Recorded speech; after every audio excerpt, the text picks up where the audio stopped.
Bonjour et bienvenue dans ADN. ADN, c'est le magazine qui vous propose de parcourir la planète avec toujours la science et la découverte en ligne de mire. Au-delà du Japon, la fièvre des robots gagne aussi l'Australie. C'est là-bas qu'est née Mathilda, le robot émotionnel.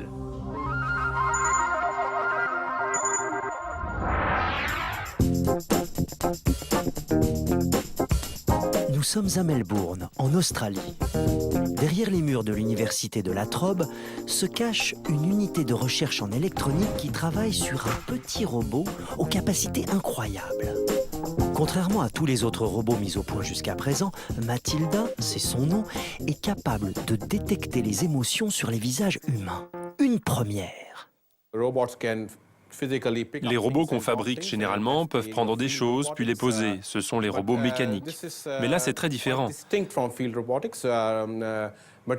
Mathilda est un robot basé sur la communication. Elle lit vos émotions pour s'adapter à votre état émotionnel lors d'une conversation. Elle ne se comporte pas avec vous comme d'autres robots pourraient le faire.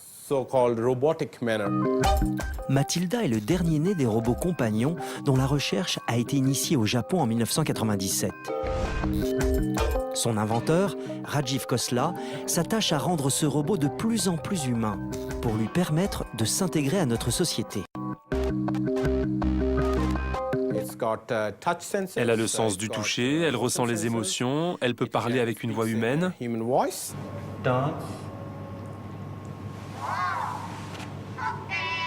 Elle peut faire des mouvements de tête, des gestes, et elle peut aussi avoir des expressions. Par exemple, elle peut rougir.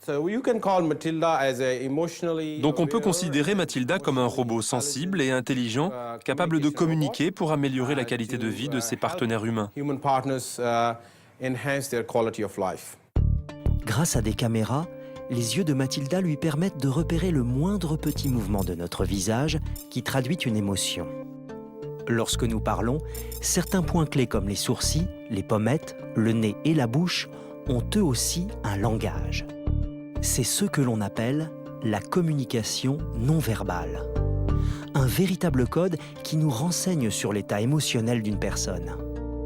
Mais au-delà d'une simple impression, Mathilda peut quantifier nos émotions. Exemple avec 4 étudiants qui simulent un entretien d'embauche. Répondez aux questions par oui, non, plus ou moins, pas vraiment et je ne sais pas.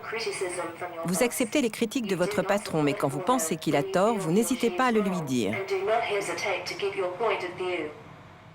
Non. Selon vous, pour défendre son point de vue, il faut l'affirmer? Oui. Mathilda observe 16 points clés sur le visage pour décrypter l'état émotionnel. Démonstration. Sourcils et pommettes relevés, l'émotion est positive. Orienté vers le bas et nez grimaçant, l'expression est négative. Les expressions au-dessus de la ligne sont des expressions positives. Ça montre que Megan est contente ou qu'elle est surprise. Les expressions en dessous de la ligne traduisent un état émotionnel négatif. Mathilda n'est pas un détecteur de mensonges. Mais lors d'un entretien d'embauche, les recruteurs pourraient, grâce à elle, associer la réponse verbale d'un candidat à l'émotion qu'elle a suscitée sur son visage. Une façon pour eux de mesurer en toute objectivité sa motivation. À travers les profils émotionnels de ces 4 candidats, vous pouvez voir que certains ont des pics d'émotion plus importants que d'autres. Donc même si leur réponse verbale est identique, leur réponse émotionnelle peut être différente. Parfois, lors d'un entretien d'embauche, vous hésitez entre 2 personnes. Ces réponses émotionnelles peuvent donc vous aider à voir lequel des deux est le plus motivé par le poste.